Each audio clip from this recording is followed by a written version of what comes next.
आप सभी को जय माता दी और आप सभी का धन्यवाद मेरी वीडियो देखने के लिए। चलिए इसी के साथ हमने ये फंदा उठा लिया है और फिर हम ये वाला फंदा बुन लेंगे। फिर धागा ऊपर को करेंगे और फिर ये वाला फंदा बुन लेना है। उसके बाद हमें फिर से धागा ऊपर को ले लेना है। ये वाला फंदा हमें उल्टे तरीके से बुन लेना है। फिर ये वाला सीधा बुन लेंगे।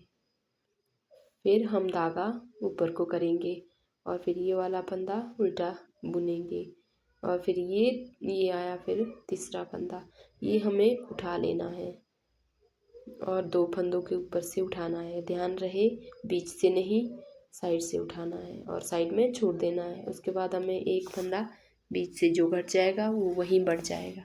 फिर हमें ये उल्टा बुन लेना है, फिर ये सीधा और फिर धागा ऊपर को करेंगे, फिर हम उल्टा बुन लेंगे।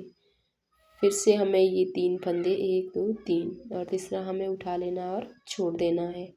उसके बाद हमें ये वाला फंदा बुन लेना है, फिर ये वाला फंदा भी बुन लेंगे और फिर यहाँ पे उल्टा करके बुन लेंगे।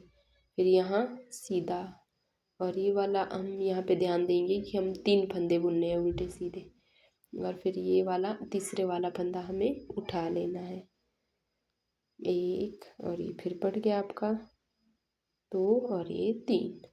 फिर धागा ऊपर को ले लेना है, फिर हमें उल्टा बुनेंगे, फिर हम ये सीधा बुन लेंगे। फिर से धागा ऊपर को, फिर से उल्टा, फिर से ये तीसरे वाला फंदा हमें उठा लेना है और फिर बुन लेना है और फिर ये वाला फंदा भी हम बुन लेंगे और ये वाला फंदा उल्टा बुनेंगे और ये वाला फंदा सीधा बुनेंगे, ये वाला उल्टा बुनेंगे। ध्यान रहे हमेशा जब 3 में पैटर्न डलेगा तो 3 फंदे सीधे और उल्टे बुनेंगे, ये ऐसे। और फिर ऊपर को धागा ले लेना है ताकि हमारे यहाँ बीच में जाली डले और पैटर्न बढ़िया दिखे, आपका डिज़ाइन, आपका स्वेटर अच्छा दिखेगा। तो इसी तरीके से हम ये वाली रो कंप्लीट करेंगे। ऐसे ही 3 फंदे मतलब अलग अलग बुनने हैं, इकट्ठे बुनने हैं, 3 अलग अलग बुनने हैं ऐसे।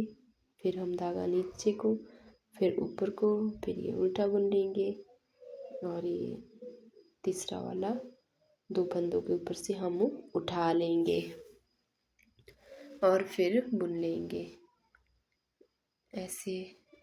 और ये वाला फंदा हम उल्टा बुन लेंगे, ये वाला सीधा बुन लेंगे, ये वाला उल्टा बुन लेंगे और फिर ये वाला फंदा हम उठा लेंगे और फिर 2 फंदों के ऊपर से इसको छोड़ देंगे और फिर बुन लेंगे और ये वाला लास्ट का सीधा ही बुनेंगे। कई बार आप लास्ट में इधर उधर भी बुन सकते हो, क्योंकि जो हमारी लास्ट में कई बारी लटकता हुआ रह जाता है ना, अगर हम उल्टा बुनेंगे वहाँ पर तो वो भी टाइट हो जाएगा। चलिए अब दूसरी तरफ आपको बता देते हैं। तो ये हमने फंदा उठा लेना है, उसके बाद हमें ये वाला बुन लेना है 1 2 3 और ये 4 और ये 5 और ये धागा नीचे को ले लेना है, सीधा बुन लेना है, फिर उल्टा और फिर सीधा। फिर से हमें यहाँ 3 फंदे उल्टे ही बुनने हैं, 1 और ये 2 और ये 3। उसके बाद फिर से सीधा बुन लेंगे, फिर से उल्टा बुन लेना है और फिर हम धागा नीचे को करेंगे, फिर सीधा बुन लेंगे, फिर धागा 1 और ये 2 और ये 3। ये हमें ध्यान रखना ये उल्टे ही बनेंगे, 1 और ये नीचे को सीधा 2 और ये 1 और ये 2 और ये 3, 1 ये सीधा और ये उल्टा और ये सीधा, फिर से उल्टा और फिर हम 3 फंदे एक साथ बुन लेंगे, फिर एक सीधा, फिर उल्टा और उसके बाद फिर से उल्टा। उसके बाद हमें 3 फंदे उल्टे बुनने, 1 और ये 2 और ये 3।